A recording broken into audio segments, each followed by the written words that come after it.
Bear with me.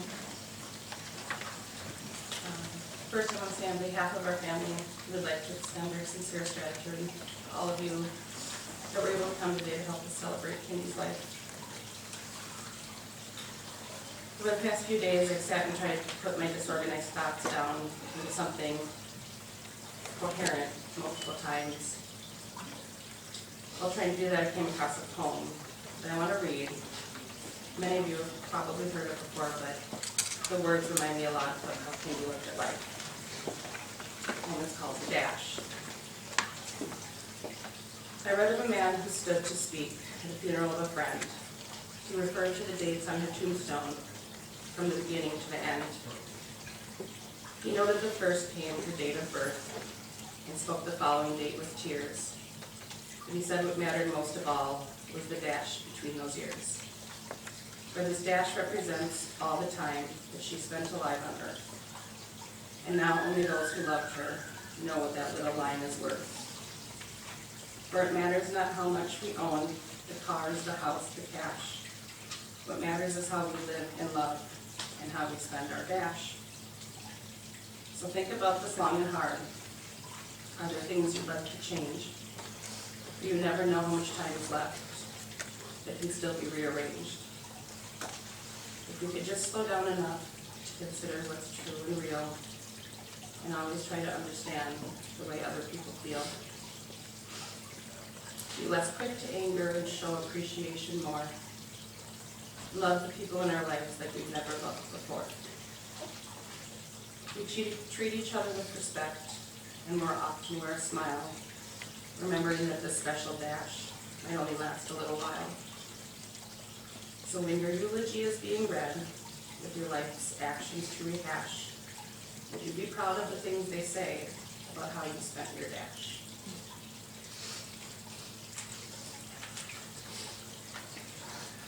I was fortunate to have spent much of my childhood as a second child to Marion Dick and a third sibling, Keely and Kindy. As an only child, I envied what Keely and Kindy shared. Although I must admit I lucked out and was able to enjoy the perks of siblinghood without the inevitable arguments, annoyance, and typical sibling experience. From a very young age, I felt a special and unique bond with Kindy. I understood her in ways that not many others could, and felt the need to protect her. Don't get me wrong, I still reveled in the opportunity to be an older sister. Together, Keely and I often tried to exclude Kindy from our very cool older kid game we played called Dorm. Kindy stomped her feet up the stairs right to Mary and tattled on us. And Mama Bear Mary was not about to let us get away with excluding Kindy. So Keely and I devised a brilliant plan to include Kindy without actually including her. The game of Dorm basically consisted of Keely and I pretending we were in college, which to 10-year-olds, college equates to homework and parties. Keely's bedroom was our dorm, and that's where we had some killer college parties. In order to keep Kindy from coming in with the older kids, we sat her down and we told her that she had been selected as a special student to have her very own dorm up in her own bedroom. She could still do her homework there and have parties. She bought it for a while, but as smart as she was, it didn't take long until she dawned on her that Keely and I never actually came to any of her college parties. I could stand up here and rattle off story after story about Kindy, and with each one my heart will break a little more. Instead, I decided to write a letter directly to her. Hey, sunshine. I made your bed, and Keely and I put your beautiful hand-soaked pillows on your bed. Don't worry, they are all in their proper spot. Keely, Jody, and I hung your scarves up and made sure things were where they should be for when you come back.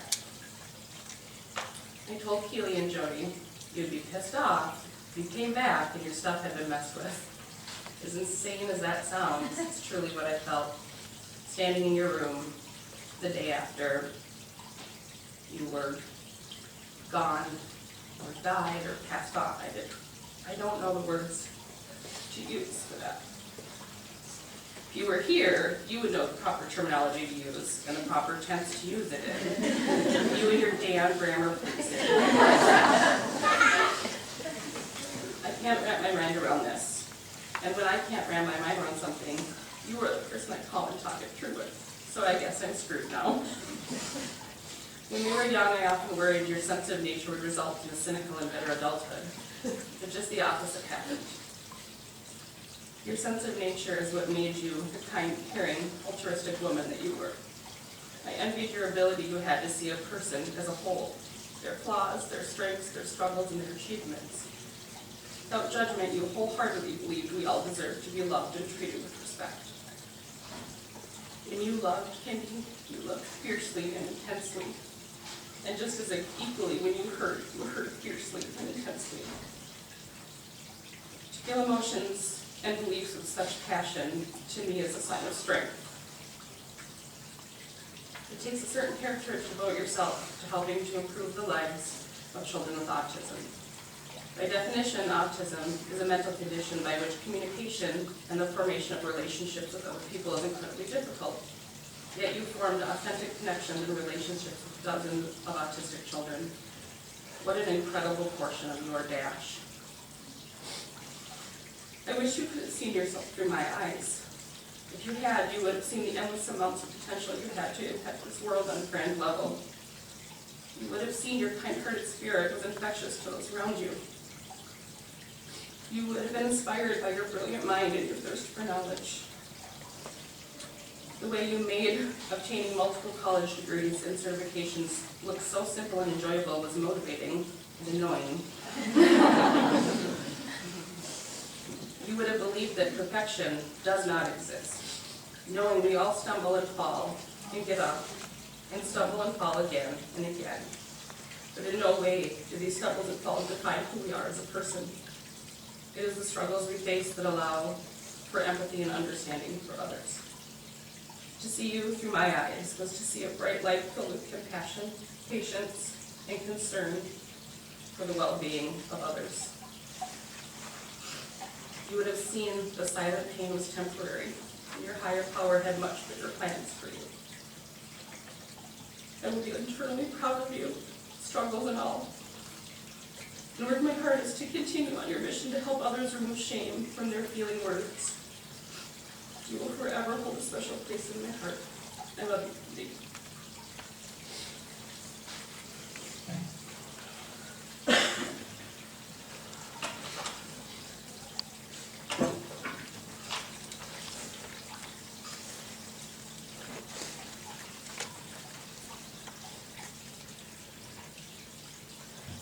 Kindy's first book goes to honoring Shakespeare's death on April 24th. She wrote Hamlet's words, could not be more fitting. Now Christ a noble heart, good night, sweet prince, and flights of angels sing thee to thy rest. I feel like the angels came to speak to Kindy. Have courage and be kind like she believed, being more guardian angels. There is a purpose for everyone you meet. Some people come into your life to test you, some to teach you, some to use you, and some to bring out the best in you. For the short time I was with Kindy, we spent time together, and she taught me what a genuine, gentle, warm, loving, selfless, witty, fun, gorgeous, smart, golden heart looks like.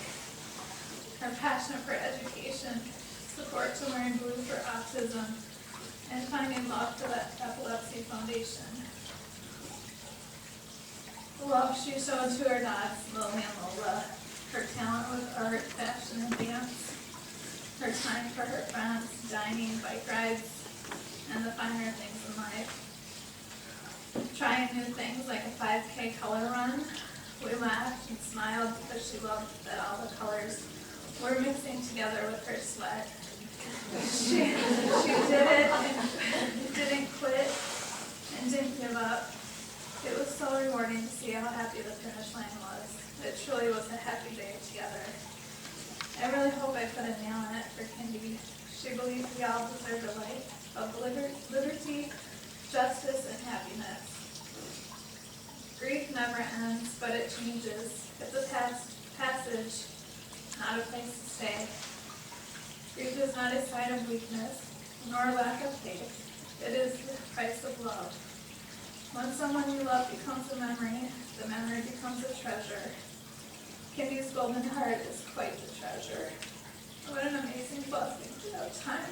When Kindy was a little girl, well, a young girl, very young girl, she had a favorite book that her grandma also would read to her. Now, as she did all the grandchildren over and over, Kindy, more than any of the grandkids, just loved this book. And by the time she was able to speak words, she had recited this book, and she could say it verbatim, of course. The story was about two Chinese brothers who lived in a small village. At the time, it was the culture and the tradition of the Chinese to give the oldest brother a very, very long name, and he certainly did. The younger brother was named simply Chang. His mother would caution the boys constantly not to play by the well that was in the village. Children being children, they didn't listen. And first Chang fell in the well. The older brother ran quickly to get help, talked to his mother, he talked to the old man in the village with the ladder, and Chang was quickly rescued from the well. Not long after, the older brother fell in the same well. Chang ran to get help. He talked to the old man with the ladder. He talked to his mother. They didn't know what he was trying to say because his older brother's name was so long, and he at a young age just couldn't get it out. The older brother stayed in the well for longer than he should have, and it was many, many moons before he fully recovered after being rescued.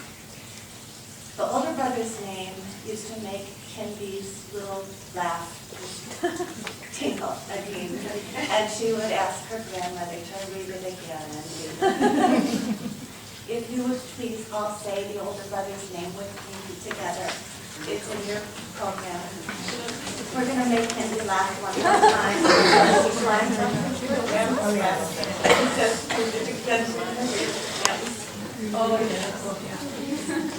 Ticky, ticky, tembo, no sa rembo, cherry, berry, ruchi, pip, berry, pembo.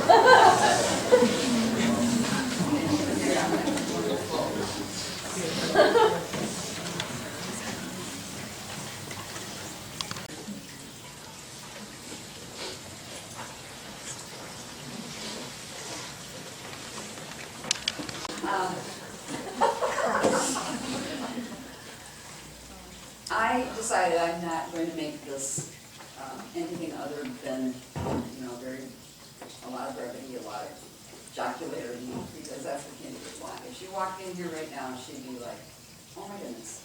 And she would want everybody to laugh and be happy. Now, I wrote this down, I'm going to write it down. I'm going to read it. First of all, before I do that, I want to thank Nicole, my niece, who, as she mentioned, I'm not sure, some of you are aware that I have a sister who died at 36 years old. And Nicole was born on my 30th birthday. So she has been part of our family, as she said, from the beginning. Prior to that, my sister Nancy, at 16 years old, gave birth to a baby girl. She gave up for adoption. That was Jody, her other cousin. Jody found us 2 years ago on Kindy and Patrick's wedding day. And we are so happy to have her as part of our family. And her connection with Kindy was almost immediate, and I've told her many times, it's like you were never gone. It's like we always have known you. You're just, part of who we are. Anyway, we're so grateful for everyone's presence here today, and along with all the outpouring of kind words and support that everybody has sent along the way, and all the offers to help, and we've taken some of you up on it. And but I just want you to know, we're all familiar with the phrase that there's no greater anguish than the loss of a child. Truer words are never spoken. Dick and I are now members of this club that nobody wants to belong to. You've all heard this now. Kindy's gentle soul, kindness, and creativity are well known. as evident in the many texts and Facebook posts that we received over the past week. She loved to laugh, and her quick wit brought laughter to all of us. It is also well known amongst the real close people that she desperately sought the solace of sleep. This shroud of sleeplessness blurred her perception, preventing her from seeing in herself at times what we all saw. She fought hard to remove that veil. So many doctors with few results. Her hypersensitivity, both mentally and physically, caused her great anguish at times. And of course, at home, we're the ones that see that. The rest of you always saw the bright, happy girl that we all love. Like many creative geniuses, her mind raced with constant random thoughts, and she just could not turn them off.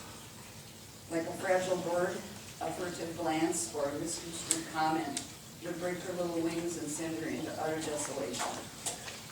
Even as a small child, she always felt she was being judged. As time went on, she began to suffer the physical and mental consequences from lack of sleep.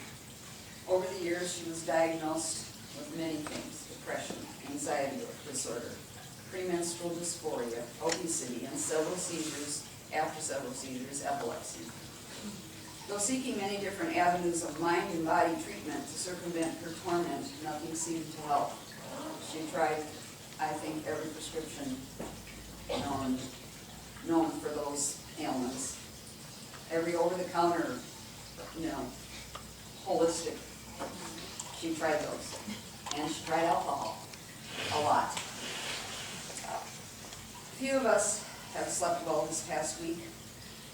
Imagine having nights like these almost every night of your life, and you won't understand any suffering.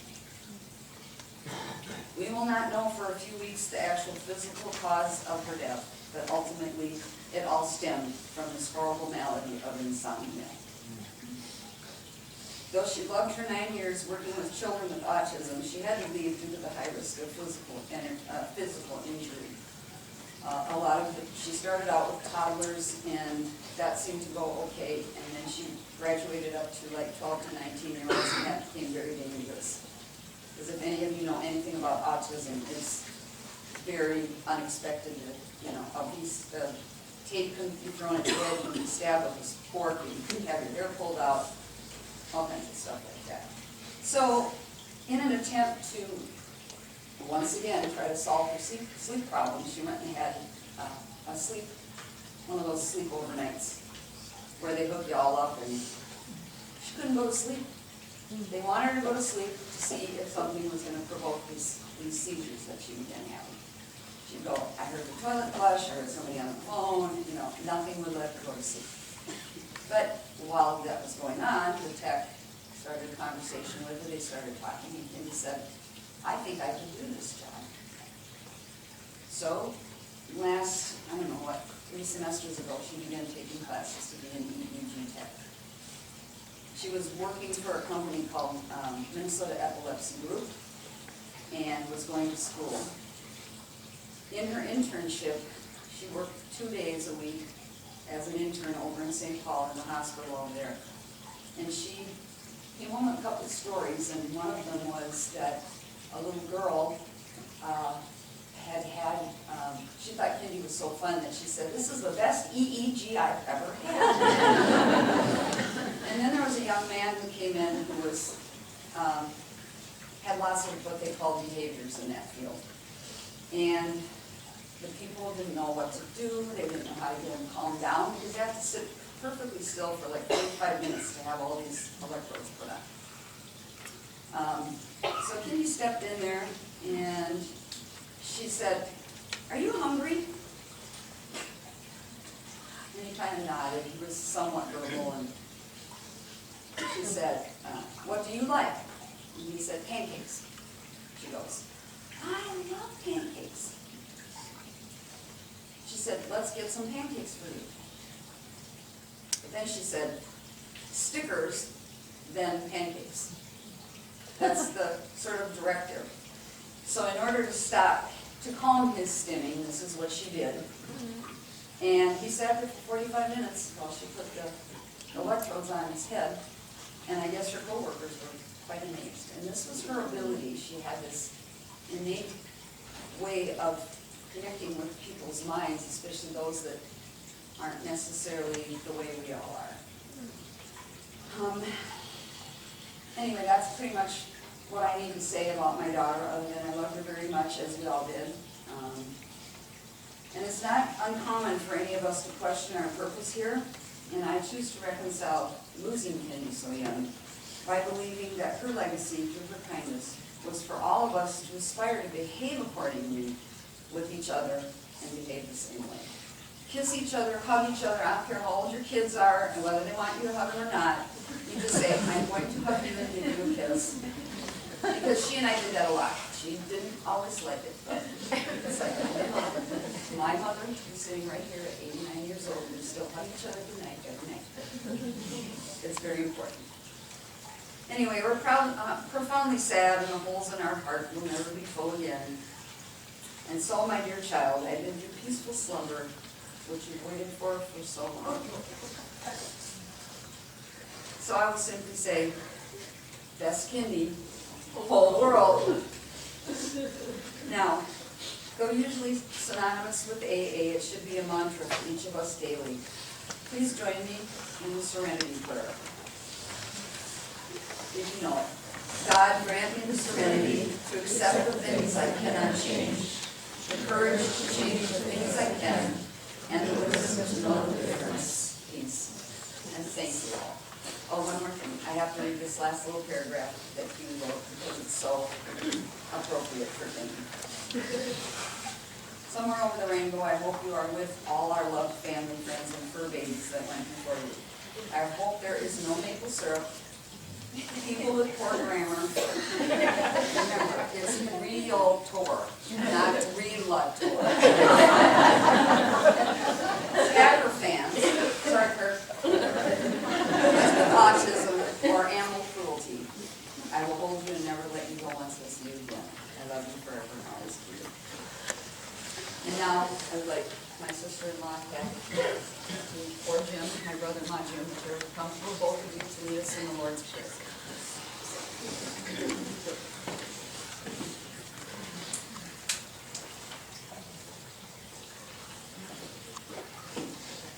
Please join us in the Lord's Prayer.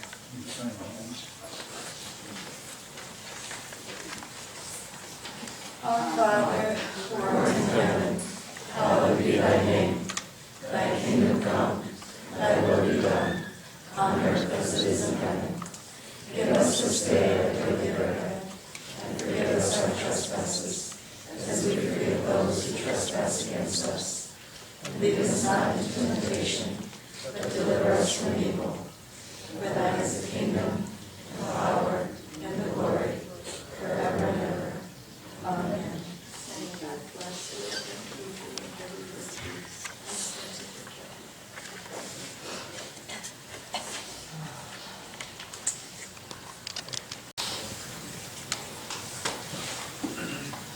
I'm just going to tell you guys what is happening next, and I can't even say that. First of all, thank you guys all for being here. It's really stupid that we're here right now for the reason that we are, and seeing so many faces that I haven't seen in so long. So thank you all for being here. We open the mic in here for anybody that wants to get up and tell more stories about Kindy. Fred is being so kind as to record everything, so even though we won't necessarily be in this room, we want to hear the stories so that we can listen to them at a later time when we're ready. In the second room over, my cousin, who didn't sleep at all last night, put together a slideshow of pictures of everything. So I encourage you guys to go in there and, spend some time in there. The third room over is just kind of an area for you guys to get some cookies and some refreshments and just sit and hang out and tell stories and do whatever you want. Again, thank you guys all for coming today. We love you all, and let's hang out sometime when it's not so sad.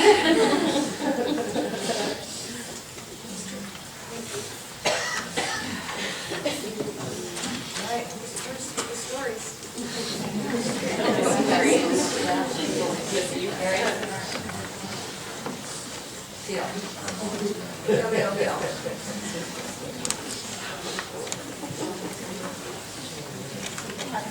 My name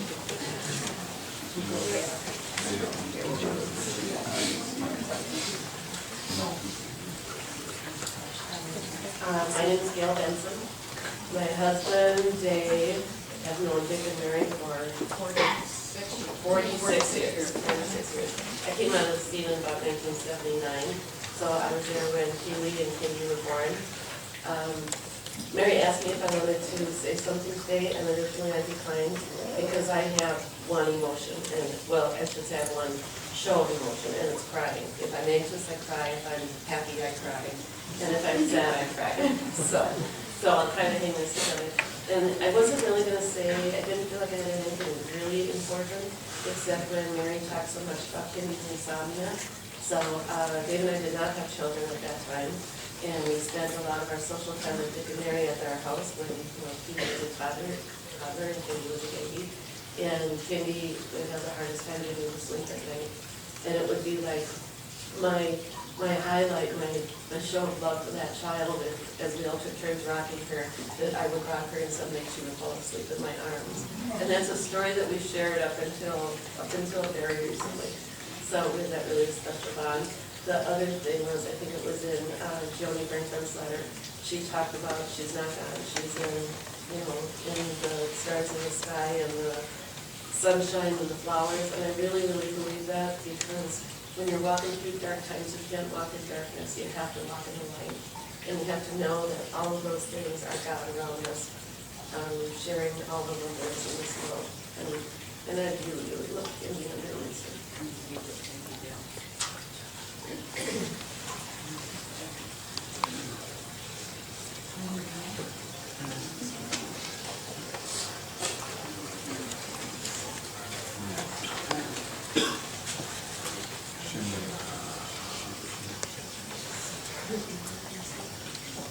I don't have a speech like everybody else had, but I just wrote some things down. Kindy and I have been friends since kindergarten. We rode the bus together. We were in the same class. We became friends instantly. On the bus, we used to sit in the back seat and count all the way to school. I don't know why. We'd stare out the back window and just count. One of our first playdates at my house, ironically, Dick had brought her over to my house, and my dad and Dick knew each other from high school, Lincoln High School in Bloomington. So that was also quite ironic. We both shared the love of dance. I was not in competition like she was, but I went to a lot of their competitions growing up, but I was in dance. And one thing we did as kids when we were just hanging out at our house was we would make up dance routines to Paula Abdul and Janet Jackson. And Kindy would come up with all the routines and teach me all the routines, and we would make up dances all the time. Majority of our childhood sleepovers were I was at the Olsen's house. I spent a lot of my childhood with the Olsens. Some of our favorite things to do at night were, well, stay up all night, obviously with Kindy. And I was telling Mary and Keely last night, one of my memories, for some reason we like to say our names backwards. Mine was like Issam Fur for Missy Ruff, but hers has stuck with me forever. She was Yidnik Naslo. And I still call her Yidnik, like recently. Every once in a while I'd have to throw out Yidnik Naslo because we'd laugh all night. As we got older, staying up all night was not just about me and her anymore. We would stay up on the phone with our good friend Kyle Colwig. Once boys got into, we were interested in boys. Kyle was the first boy that we both would pester and torment. And so we would take turns talking to him and keep him up all night. Another memory of Kyle was when we were kids, Kindy and I would bike over to his house. And for no reason whatsoever other than just to do it, we would throw all of his baseball hats out of his window of his room onto his front yard. He would go down and pick them all up, bring them upstairs, and we would throw them out. In middle school, she would stay at my house more often, and my brother would have his good friend Sean over, and Kindy and Sean and I would stay up all night talking, laughing, and playing cards. For some reason, slapjack was our card game of choice, and we would sit up and play slapjack all night. When we hit high school, Kindy and I kind of went our separate ways. We remained close, and we stayed in touch, but we kind of went our separate ways and did our own thing. We never lost touch, like I said, but those were just some years that we had kind of separated. When I was 20 years old, I started dating my now husband, Jason. Kindy was one of the first friends of mine that he had got to meet and spend time with. And one of his favorite memories from Kindy from 13 years ago was jazz hands. She would walk into her room and stop what we were doing, and she would jazz hand, and she would go up and down. And my husband and I, and whoever else was in the room, would just stop and we'd all jazz hand with her. And that was just what we did. But she has just been a part of my life for 30 years. When I got pregnant with my first daughter, Kenzie, she's now 10, going to be 11. Kindy was there at the shower. She was there when I gave birth. She came and visited me in the hospital. I actually have a picture of her and my husband and my other friend trying to put the bassinet together, which was hilarious because we didn't have directions. So that took them like a half hour longer than it should have. But either way, she's been in my life. I mean, we were spending time together last month even. So I just consider myself lucky that I was able to have Kindy in my life for the last 30 years. And I will cherish every memory, and honestly, to say that I'm going to miss her is an understatement. And to the Olsons, I love you guys so much. Thank you. I don't have anything written down. I'm not good at this. I haven't been dealing with this well. Since I met Kindy, I remember it on the Valley Fair, 13 years old, and we just connected immediately. Best friends right away. She had something special about her, and I knew it. As Mary and Dick know, there was never a dull moment in our friendship, whether it was good or bad, never a dull moment. They put the two of us in an empty room together for days, and we would have fun. So many memories. You know, we were at 2 weddings together, Emily's and Trisha's. And she's never gonna, be mine. Family, Mexico. She went with my family to Lutsen a couple times. Cancun, Dominican. Mexico for Emily's wedding. She used to watch I have 3 nieces, and she used to help me babysit, and they wouldn't listen to me, but they listened to Auntie Kindy. Kindy knew how to deal with them, and I had no idea what to do. And my niece Madison even reminded me yesterday of how she got in trouble when she was a little girl because she didn't listen to me. She listened to Kindy, but she didn't listen to me. Some of my favorite memories, too, just working on the movie sets with her. I remember Fat Totem. Matt Dillon fell in love with Kindy, big movie star. Really, you look like Cameron Diaz. He got her phone number, and she wouldn't answer the phone. She would call me and say, Matt Dillon just called, what do I do? I'm like, I don't know. And then, Prairie Home Companion, which was so much fun. We got to go to the premiere in St. Paul, and somehow we ended up at Woody Harrelson's house he was renting in St. Paul, and played spoons with him. And watched him smoke out of a ginger root while his daughter was reading Harry Potter. Emily was there too for that. Just so many memories, and just looking through pictures, and Vikings games. She was so passionate about Vikings. So many fun times with that. And I'm gonna miss her. Thanks everybody for being here too. He is also my longest friend. I think we met when I was 4 or 5. I was always a year older than her, so I could talk her into things a little bit easier. but she always had bigger boobs than me, so she always she could hold that over me.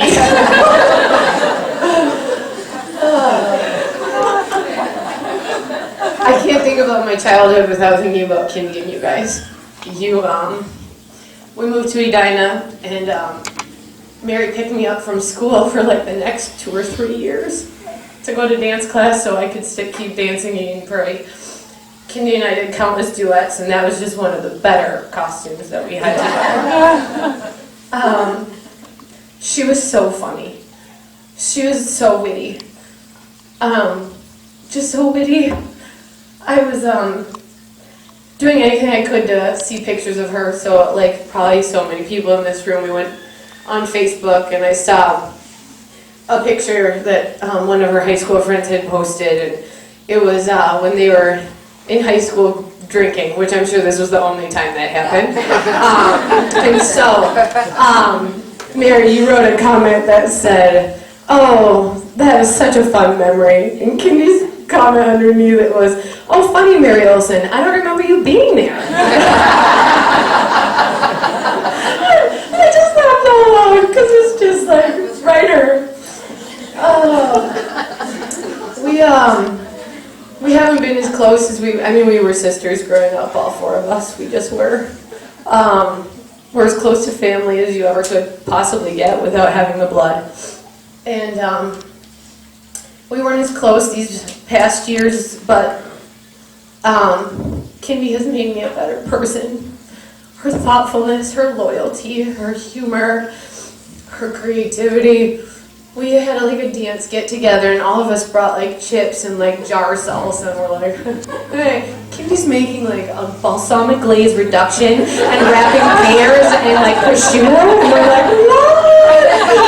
So I mean, she was just unbelievable.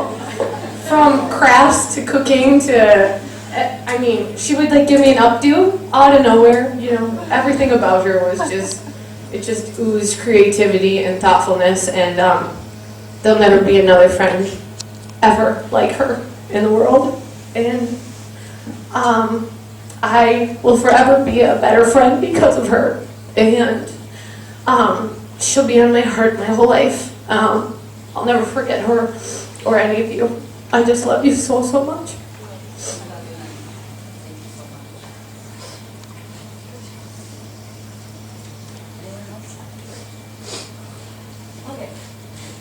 I guess we'll head into the, give us a moment to get out into the visitation area. I just wanted to share one other thing about Kirsten's mother, Joni, Ted's wife, Lindsay's mother. Joni, even though our kids danced together, we became very, very good friends. She was a very brilliant woman. She spent many, many years teaching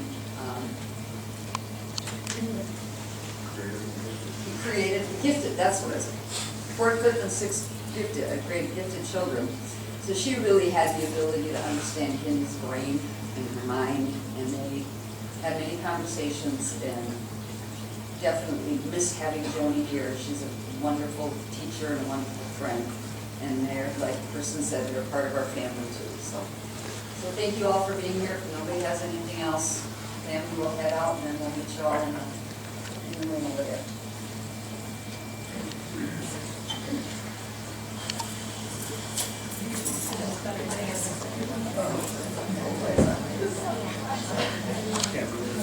Party.